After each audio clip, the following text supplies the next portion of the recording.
Bueno, se hizo un juicio donde el imputado era Alex González Castro, que era una persona que vivía acá en Pico Truncado, una persona joven de 28 años, que estaba acusado de haber matado a su padre, que era de nombre Bruno Alvarenga, y los hechos habían acontecido el 20 de octubre del año 2013, en el Día de la Madre. Bueno, se quedó constatada una causa que el imputado se había juntado con unos familiares y unos amigos a comer un asado previo al festejo del Día de la Madre, o sea que se habían juntado el sábado a la noche, previo al domingo Día de la Madre. En ese asado se habían consumido distintos tipos de bebidas, pasaron toda la noche. Cuando promedió ya la madrugada, tipo ya 9 10 de la mañana, ya cuando todos estaban pasados de copas, el imputado, y dado que la fecha, digamos que era el Día de la Madre, empieza a indagarle al resto de sus familiares que cómo había sido la relación de su madre con quien se presumía que era su padre, y quién era efectivamente el padre, si era Bruno Alvarenga o no. Bueno, ahí los familiares le informan que había pasado y que él había sido concebido fruto de una violación. Entonces, posiblemente conmocionado, profundamente conmocionado, y ya no solamente por la noticia, sino también con una combinación de bebidas alcohólicas, también se pudo comprobar de que había consumido otro tipo de drogas. Todo eso produjo un cóctel explosivo, digamos, que produjo que él fuera a buscar a quien pocos minutos antes se había enterado que era su padre y que había violado a la madre. Cuando lo encuentra en un domicilio acá de Pico Truncado, que esta persona se iba a juntar a su vez con otros familiares a festejar el Día de la Madre, el imputado le asesta unas puñaladas que terminan matándolo. Eh, Después que sucede este hecho, el mismo imputado se comunica con otros familiares y bueno, deciden que se entregue voluntariamente a la policía. Desde ese momento quedó detenido, primero en unas dependencias del seccionales de acá de la ciudad, después se lo traspasó a la alcaldía de Pico Truncado, y desde ese momento hasta el juicio fue detenido. Ahora, en el juicio que se desarrolló el miércoles de la semana pasada en la Cámara del Crimen de la ciudad de Caleta, Olivia, llegó acusado por homicidio agravado por el vínculo, con una pena de prisión perpetua, y bueno, en ese marco empezó el juicio. Durante el transcurso del juicio llegamos a un acuerdo con la Fiscalía, que se llama un juicio abreviado, que es un acuerdo que está previsto con el Código Procesal Penal para tratar de hacer los juicios en el menor tiempo posible, dado que hay prueba, digamos, que es irrefutable tanto en favor como en contra del imputado. Entonces no tiene sentido estar un mes haciendo un juicio cuando ya la prueba es contundente en un sentido o en otro. Llegamos a un acuerdo, como decía, y la Fiscalía acepta bajarle la calificación a homicidio simple, y empieza el juicio con esa carátula. Homicidio simple, es decir, que la Fiscalía de la Cámara le bajó la carátula del homicidio agravado al homicidio simple. En el desarrollo del juicio, la Fiscalía considera correcta la calificación de ese homicidio simple y le pide una pena de 9 años de prisión, por considerar que era adecuado al estado de la causa. Por nuestra parte, solicitamos que se lo absolviera, porque consideramos que no era imputable al momento de los hechos, sino que estaba en un estado de inimputabilidad, que nosotros llamamos, es decir, que no podía comprender la situación y manejar sus acciones, o en su defecto hicimos dos planteos subsidiarios, que eran que se lo condenara por homicidio en estado de emoción violenta, o que si se lo condenaba por homicidio simple se le diera el mínimo de la pena, que es 8 años. Bueno, finalmente en el día de hoy se dio a conocer la sentencia, a la que llegaron por unanimidad los 3 jueces de la Cámara, que son Cristina Lembelle, Juan Pablo Olivera y Oscar Santucci, en donde hacen lugar al planteo nuestro de condenarlo por homicidio en estado de emoción violenta, y lo condenan a 2 años de prisión al imputado Castro, y ordenan darle la libertad en el día de la fecha, porque como es una pena de menor a 3 años, el resto de la pena que le quedaría por cumplir, porque ya lleva cumplido como 1 año y 9 meses en prisión preventiva, es de cumplimiento condicional, que le llamamos nosotros, es decir, que no es de prisión efectiva.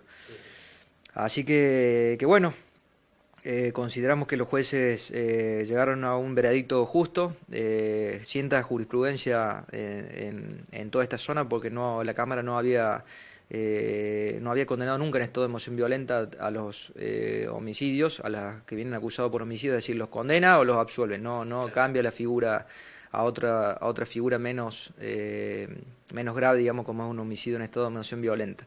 Así que consideramos que es una apertura de los jueces, que sienta una jurisprudencia muy interesante para casos futuros. Este es un caso también que los jueces también lo ponen de manifiesto en la sentencia, un caso muy particular con ribetes muy especiales,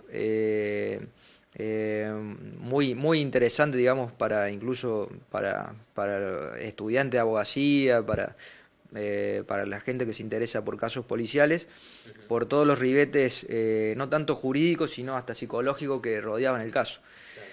Y bueno, por eso saludo la decisión de la Cámara. Entiendo que abre una nueva etapa en la etapa judicial de la provincia de Santa Cruz, y yo creo que con este precedente se pueden dictar sentencias más justas de lo que se venían dictando hasta ahora. Bien, a ver, justamente, y coincido en esto que decía recién, doctor, con la particularidad de este caso. Tengo entendido, y esto se lo consulto, que el imputado se habría comprobado que realmente la víctima era su padre después de todo este episodio. ¿Realmente ha sido así? Exactamente. Antes de este episodio había rumores que tal persona, que era la que termina siendo víctima del homicidio, era su padre. Ahora bien, eso nunca había sido corroborado porque nunca se había hecho un juicio de filiación, es decir, que legalmente no tenía un padre que lo hubiera reconocido. Luego de muerto, y al hacerse los estudios de ADN, se corrobora esas versiones, esos rumores, y se determina fehacientemente que era el padre, pues los estudios de ADN son irrefutables. Y bueno, después sale a la luz todo el tema de la violación, que el imputado había ido a nacer a Chile, digamos, como para esconder la deshonra de la madre, que en ese momento era una chica de 14 años, y todo el sufrimiento que eso le había conllevado también al imputado al ser de otra nacionalidad. Le costó conseguir empleo, sufría muchas burlas de sus compañeros, que lo llamaban chilenito de acá, chilenito de allá, y bueno, todo ese tipo de perjuicios sociales que le ocasionó ese hecho de haber nacido en otro país, que no debería ser, porque tanto los chilenos como los argentinos deberíamos ser iguales, pero bueno, en este juicio quedó corroborado que no es así, y que ese hecho le disminuyó, le trajo muchos problemas a su vida cotidiana. Claro. En este caso y en este proceso de juicio abreviado, las pruebas que habían eran más en contra, a favor, en este caso, del imputado. ¿Cómo era? Había muchas pruebas que, como yo decía, corroboraban el estado de conmoción anímica. Si no, yo creo que los jueces no hubieran dado un fallo por unanimidad, porque no hubo ningún juez disidente que expresara otra cosa. Es decir, los tres jueces faltaron en el mismo sentido, que era un homicidio en estado de emoción violenta. Había una pericia psiquiátrica que decía que no, que el imputado había actuado en plenitud de sus facultades. Nosotros esa pericia la habíamos impugnado, y bueno, la tenían que resolver acá en el juicio ese pedido de nulidad, porque nosotros entendíamos que era una pericia que se hizo en 5 minutos y que no reunía los requisitos básicos de la psiquiatría, un montón de fundamentos técnicos que nosotros pudimos expresarlo, porque tuvimos que reunirnos con un equipo a su vez de psicólogos que nos avalaran y nos planteen, porque no es mi especialidad la psicología ni la psiquiatría. Y los jueces también hacen lugar a ese planteo que nosotros hicimos de que esa pericia psiquiátrica está mal fundada. Hay otra pericia psicológica de la perito oficial de acá del juzgado de Pico Truncado, que se llama Judis, y que corroboraba en alguna medida que digamos, la historia vital del imputado y todas las circunstancias por las que pasó y que hicieron detonante esa noche y posterior mañana en que sucedieron los hechos, efectivamente podrían haber producido en Castro lo que terminó sucediendo, que era una conmoción anímica que le impidió manejar sus acciones. Entonces había pruebas científicas, digamos, que corroboraba lo que nosotros sosteníamos. Incluso había familiares de la víctima de Alvarenga, que incluso fueron testigos presenciales de cómo sucedieron los hechos y que también corroboraron lo mismo. Y se supone digamos, los testigos que eran familiares de la víctima no iban a tender a favorecer al imputado, sino que era, bueno, todo un cuadro objetivo de prueba que corroboraba para llegar a la conclusión que llegaron los jueces, que efectivamente fue un homicidio en estado de emoción violenta. Bien. De aquí en adelante, la libertad de Castro es inminente, entonces ya es un hecho. Exactamente. Los jueces dispusieron que se disponga su libertad de manera inmediata, así que, bueno, restan hacer un papeleo burocrático de salida de la alcaldía, de controles médicos para ver en el estado que sale y retire sus pertenencias personales. Entonces va a quedar en libertad en lo que le lleve a hacer ese tramiterío. Lo que yo quería agregar es que nosotros pedimos, bueno, al resto de los ciudadanos de Pico Truncado que este juicio se desarrolló con total transparencia, fueron muchos medios a cubrirlo. Entonces, si los jueces llegaron a la conclusión que llegaron es porque le entendieron justo, no hubo ningún juez disidente. Entonces pedimos a los familiares de la víctima y al resto de los ciudadanos que comprendan la sentencia, que se desarrolló un proceso con todas las garantías para todas las partes y que los jueces por unanimidad llegaron a este resultado. Entonces pedimos que esta sentencia sea una página final en el capítulo de violencia que puede llegar a haber habido entre estas familias y que sirva para pacificar y dar vuelta a la página. Y que no tengamos que lamentar otros hechos de violencia a futuro, ¿no? Bien, a ver, usted recién decía que la psicología no es su rama, pero entiendo yo, después de todo este proceso que nosotros estamos hablando, justamente Castro necesitará un apoyo. ¿Esto será una recomendación como su defendido en este caso? Exactamente. Una de las cosas que pudimos hablar en el poco tiempo desde que notificaron la sentencia es que yo, para mi entender, él necesita hacer terapia, procesar todo lo que ha vivido. También le dije lo mismo, que esto sirva para que se termine una página trágica y negra tanto para las dos familias, y que sirva para él. Le dije que es una persona que tiene 28 años, que tiene hijos y que tiene toda una vida por delante, y que bueno, que ya está. Entonces que tengan la amplitud mental y que él, en su caso, haga terapia para que pueda procesar todos los hechos que pasaron y que no vuelva a cometer este tipo de hechos que solamente perjudican no solamente a su persona, sino al resto de los familiares.